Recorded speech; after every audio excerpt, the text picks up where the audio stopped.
Donc, effectivement, on accueille Lucille Zola et Victoria Leroy. Lucille Zola est cofondatrice et chef du pôle de santé mentale de l'association La Maison Perchée.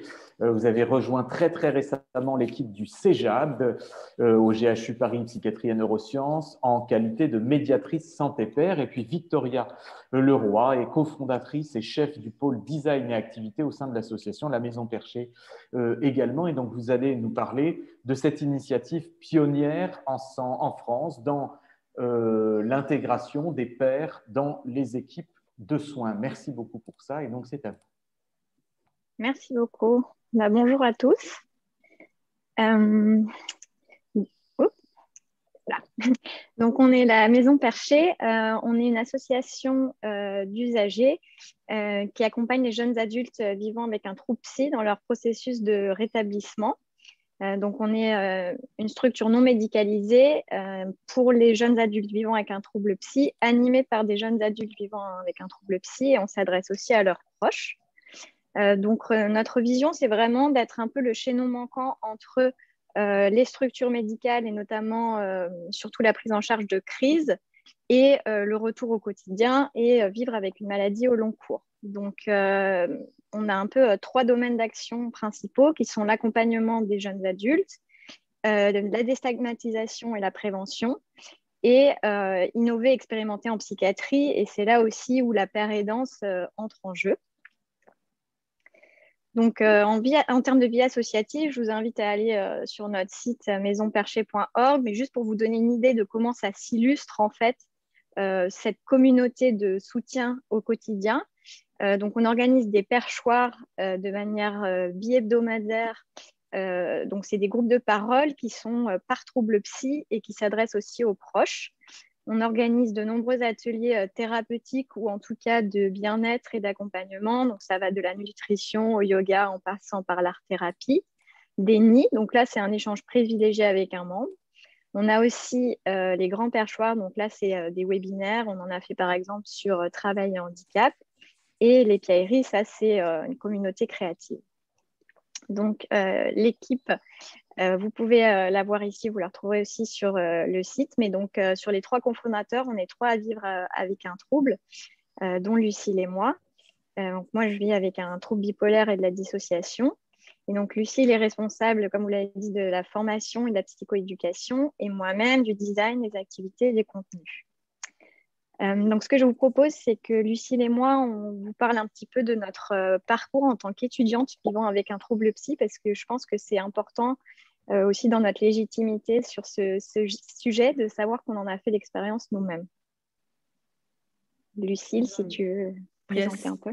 Donc, se rétablir. Donc, moi, avant de déclarer les premiers symptômes, j'ai fait un DUT technique de commercialisation à Tours que j'ai eu en 2015. Suite à ça, je suis partie vivre en Irlande et je travaillais en Irlande, en fait. Et je devais reprendre des études en école de commerce à la suite du DUT. Et c'est là que j'ai eu les premiers symptômes et que ça a mis un coup d'arrêt dans les études, même si on m'avait proposé d'attendre un an, etc. Je ne me sentais plus en capacité de concentration et je ne me sentais plus en capacité de reprendre les études. Et je pense que c'est ce qu'il faut dire à un jeune qui vit la même chose, c'est que c'est OK que tu fasses une pause pendant 1 an ou 2 ans et que tu te consacres à tes soins et que tu puisses reprendre après un travail ou des études. Donc, c'est ce que j'ai refait de l'année 2019-2020. J'ai repris les études au CNAM, au Conservatoire national des arts et métiers. Donc, j'ai soutenu une licence pro intervention sociale que j'ai eue récemment. Et j'ai repris récemment la licence médiateur de santé père qui a commencé en janvier à l'Université Sorbonne Paris-Nord de Bobigny en formation continue. Et donc, j'ai pris la prise de poste au CEJAD, c'est faite le 18 janvier de cette année. Donc, de mon côté, j'ai un parcours assez différent puisque je viens du monde du design. Donc, j'ai fait 7 ans d'études dans les grandes écoles publiques d'art appliqué et je suis diplômée d'un Master 2 en design multimédia. Et actuellement, je travaille chez Facebook. Donc, voilà, j'ai réussi à mener à bien mes études. Mais ce dont on voulait témoigner aussi avec Lucille, c'est que ça n'a donc pas forcément été évident. Donc, elle a interrompu ses études pour changer de filière. Et moi, de mon côté, j'ai été diagnostiquée après une grosse manie et une grosse dépression vers mes 19 ans. Et donc, j'ai tant bien que mal fini cette année-là en alternant avec les hospitalisations pour ensuite interrompre mes études pendant 1 an pour la mise en place d'un traitement et ensuite reprendre donc mes études. Et ça, c'est quelque chose d'assez important dont je voulais vous parler aussi dans la force d'une communauté d'accompagnement qu'on va détailler. C'est que le temps des études ne colle pas vraiment au temps du soin.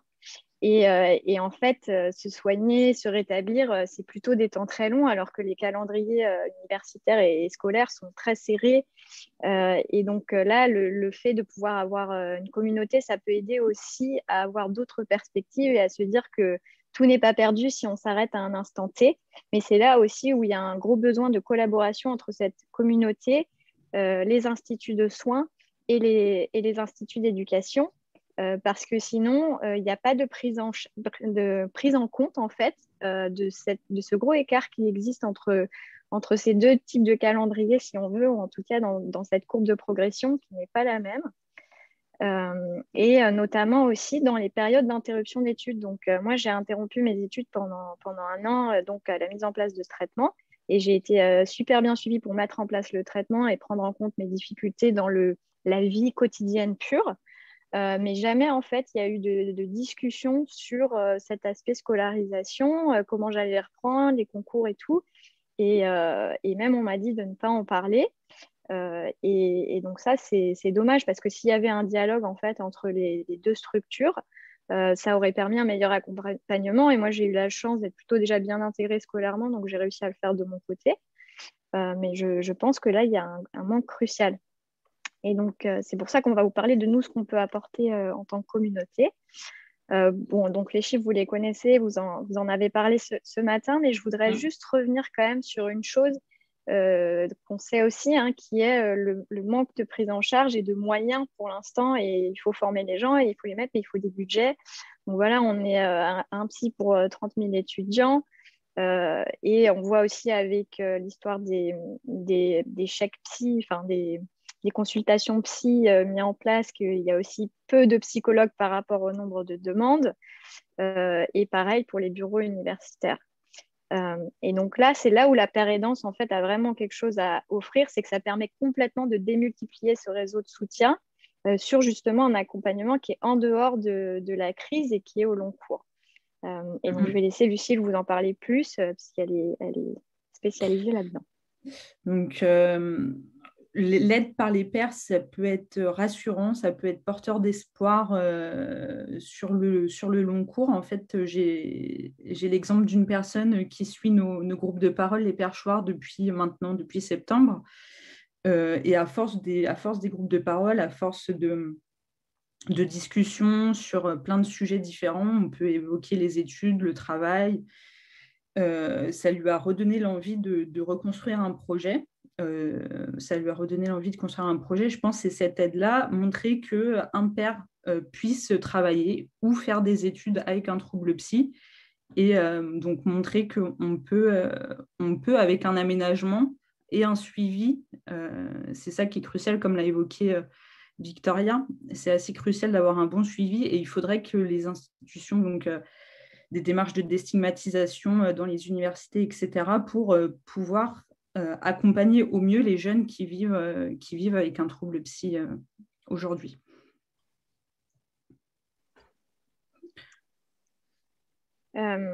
Et donc aussi dans les facteurs en fait motivationnels qu'on peut utiliser auprès de l'État et des universités ou des lieux de formation, c'est qu'on sait que plus on prend en charge tôt les maladies psy, moins il y aura de répercussions ensuite sur la vie après. Et c'est quand même important de dire aussi que le moment d'études, c'est un moment de construction de soi de manière générale, où on met en plein de choses pour la vie. Et donc, quand on est diagnostiqué d'un trouble, oui, c'est hyper dur de mener à bien ses études en parallèle, qu'on apprend à gérer cela.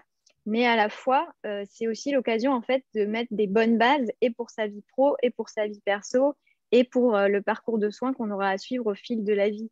Et ça permet d'avoir en fait une double pédagogie. Et ça, je pense que c'est super important par la paire aidance, en fait, d'avoir ce système un peu de mentoring dont parlait Lucille, ou par les groupes de parole, par des activités, par nous avec Lénie aussi, donc des systèmes un peu de mentoring, comme je disais, on puisse se soutenir et donner de l'espoir et dire, bah voilà, moi aujourd'hui, je travaille dans telle entreprise ou je travaille en freelance et je me suis épanouie.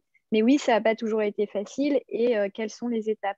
Et c'est là aussi... Yes. Vas-y, Et parler de la temporalité, rassurer sur le fait que s'il y a eu une pause ou une interruption pendant 1 ou 2 ans de travail ou d'études, assez jeune à cause d'un premier épisode psychotique, par exemple, que c'est OK, que c'est rassurer sur le fait que c'est pas la fin du parcours de la personne, mais qu'il pourra reprendre justement ses études à bien après et que c'est possible. Exactement. Et c'est là où je vous parlais, je reviens dessus, mais sur cette coordination vraiment qui manque actuellement entre le milieu éducatif et le milieu de la santé, puisque en tout cas dans mon cas et dans les cas qu'on a surtout rencontrés à la Maison Perchée, tout repose en fait sur l'étudiant qui est aussi patient, donc qui doit voilà, suivre ces deux parcours à la fois.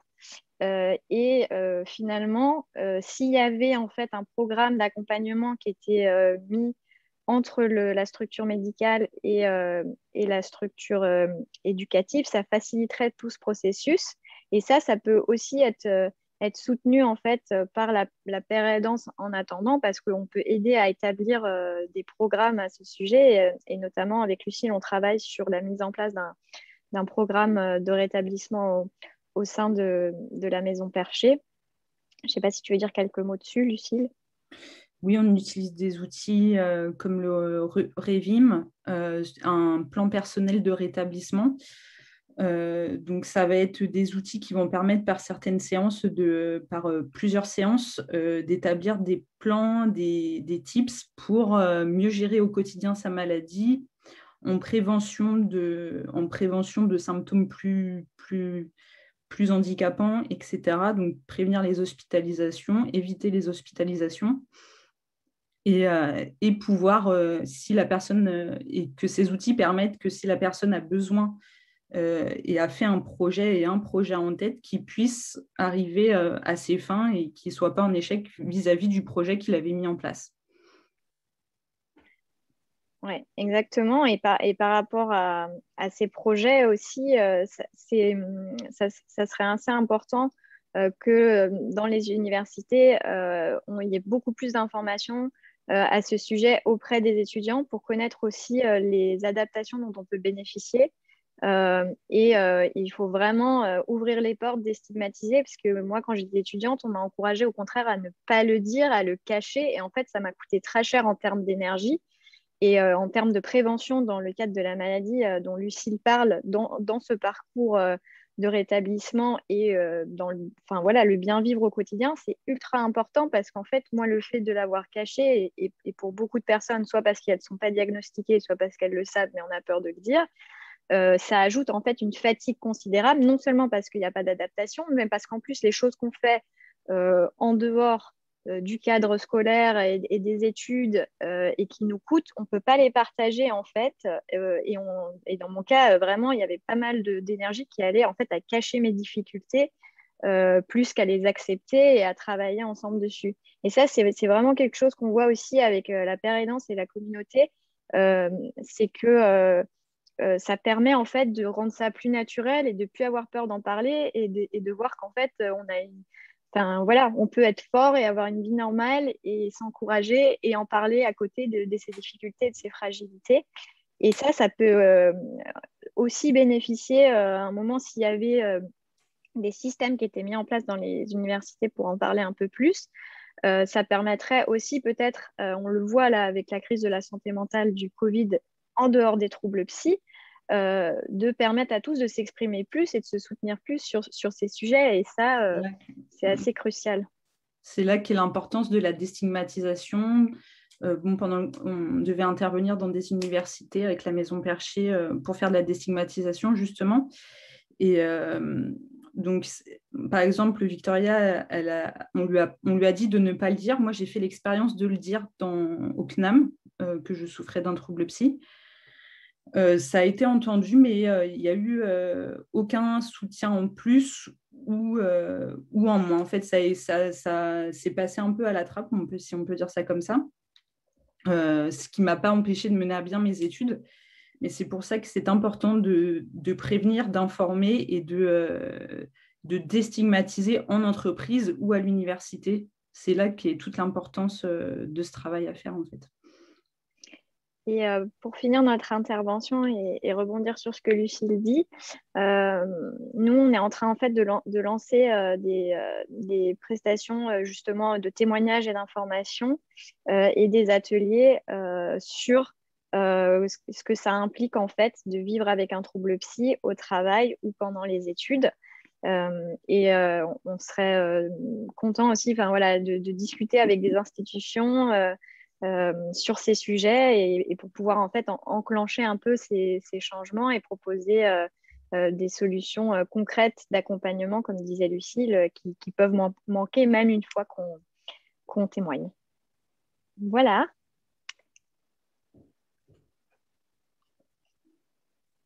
Merci beaucoup. Merci pour votre présentation. Merci pour tout ça qui était très, très clair et pour ce dialogue à deux voix qui nous a permis de mieux comprendre vos préoccupations à la Maison Perchée. Vous avez souligné notamment la difficulté de la reprise des études et de ce dialogue qu'il peut y avoir entre la personne qui est en souffrance, les structures de soins et les institutions qui portent les études des étudiants. C'est vraiment une question fondamentale. Alors, il me semble, moi, que c'est aussi une mission des dispositifs d'intervention précoce, en fait, que de porter ce dialogue. Vraiment, je crois que c'est vraiment dans la culture des dispositifs d'intervention précoce que de favoriser ce dialogue. Mais, et je dirais, heureusement que vous êtes là pour nous y aider et pour porter. Et ce dialogue, il a souvent besoin d'un tiers, effectivement, pour arriver à vraiment porter les jeunes vers ça. Vous avez souligné quelque chose qui est le fait qu'on a besoin dans les universités finalement ou dans les structures d'enseignement, peu importe, ce n'est pas toujours des universités, qu'on aborde la question de la santé mentale et qu'on puisse l'aborder librement. Cette question de la santé mentale, alors c'est vrai qu'il y a un point particulier, c'est quand même parfois la santé mentale est abordée, mais elle est aussi abordée parfois sous l'angle quasi exclusif du handicap, ou en tout cas en priorité sous l'angle du handicap. Or, on a besoin aussi de parler, d'avoir une culture de la bonne santé mentale. Ouais. Et pas uniquement, je veux dire, de la santé mentale altérée par un handicap plus ou moins durable, mais aussi de la santé mentale, eh bien voilà, du rétablissement, quoi, en quelque sorte. Et on a besoin vraiment, vraiment de développer ça, et c'est en ça que votre travail me paraît essentiel. Voilà, je ne sais pas si vous avez une réaction sur ce point en particulier.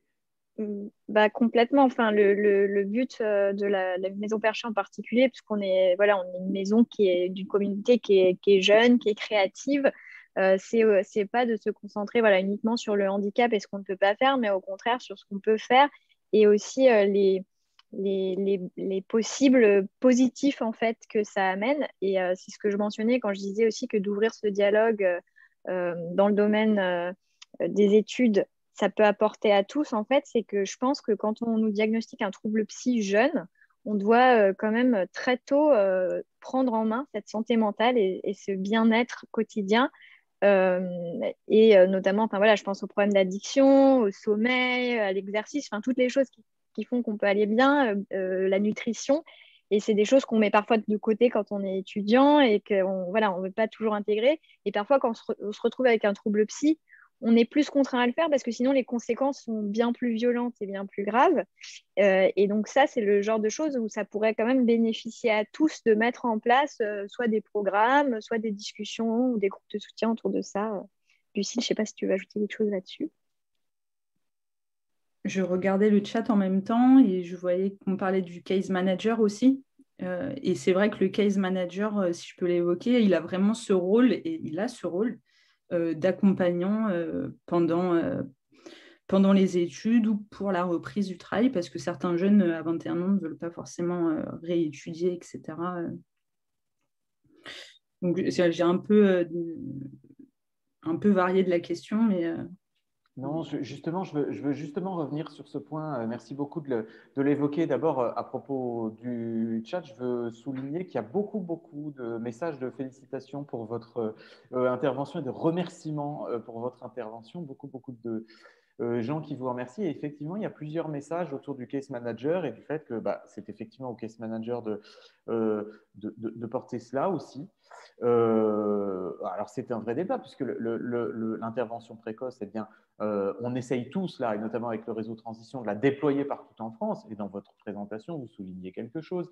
Au fond, c'est qu'on aurait tous à bénéficier du déploiement de ces interventions et c'est loin d'être fait encore. C'est loin d'être fait partout. Mais alors, justement, une question pour aller sur cette interaction, peut-être avec le case management. Est-ce qu'on pourrait avoir un tout petit peu plus d'éléments, peut-être sur l'interaction? Je crois qu'il y a une interaction entre la Maison Perchée et la CEJAD à Paris, je ne me trompe pas. Est-ce qu'on pourrait avoir un tout petit peu plus d'éléments là-dessus? Comment ça se passe?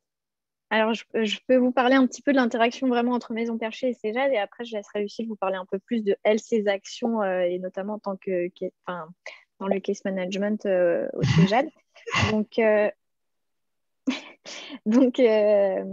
la Maison Perchée et le Cégade, en fait, l'idée, c'est que comme le Cégade s'adresse spécifiquement aux jeunes adultes, voire aux adolescents, il y a une interaction, une porosité dans nos activités qui est importante, notamment parce que il y a pas mal de manques en fait pour s'adresser à cette population.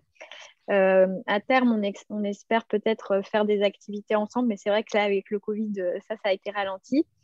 Par contre, en termes d'orientation, en fait, le CEJAD nous oriente parfois certains de leurs patients ou des proches de leurs patients. Ça peut être par exemple des parents, qui viennent à nos groupes de parole ou à nos ateliers selon justement leurs préférences et ce qui leur correspond plus, voire les deux. Donc ça, c'est une première chose. Et ensuite, en interaction directe avec la Maison Perchée, il y a de la création de contenu adapté justement aux jeunes adultes. Parce que parfois, la communication sur les troubles soit reste un peu trop technique, soit n'est pas spécifiquement adaptée à ce genre de difficultés, comme notamment les études. C'est pas spécialement mentionné. Éventuellement, on va parler du travail, mais pas de ça. Ou on va parler de relations amoureuses vaguement, mais pas non plus du début de la sexualité, des choses comme ça. Donc ça, on travaille sur des plaquettes d'informations et d'autres diffusions de contenu ensemble en amenant ces témoignages et ce point de vue. Et je vais vous laisser Lucille prendre la parole parce que c'est elle qui travaille au quotidien au CEGED. Oui, donc je vais plus axer le discours sur la paire aidance. Alors, j'ai un rôle de père vis-à-vis des patients du CEJAD. Donc, je parle vraiment, j'essaye de trouver les bons mots et de prendre dans mon expérience ce qui convient à la personne et ce qui peut tilter dans sa tête ou lui dire à ce moment-là, je vis la même chose, même si des fois ça peut être long et le cheminement de la personne, c'est pas parce qu'on lui dit une chose une fois que c'est intégré, etc., ou que c'est compris s'il y a un désaccord. Mais faire un travail ce qui va être intéressant, c'est de faire un travail sur le long cours.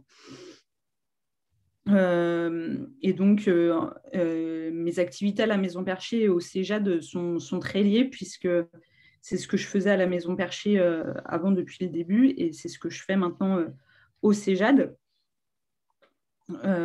Donc, il y a ce rôle donc, de case manager qui permet aussi d'accompagner au mieux la personne. Et c'est pas comment dire, c'est pas faire à sa place. C'est ça que je voudrais dire. C'est pas le rôle du case manager ou du médiateur santé-père, de l'infirmier, etc.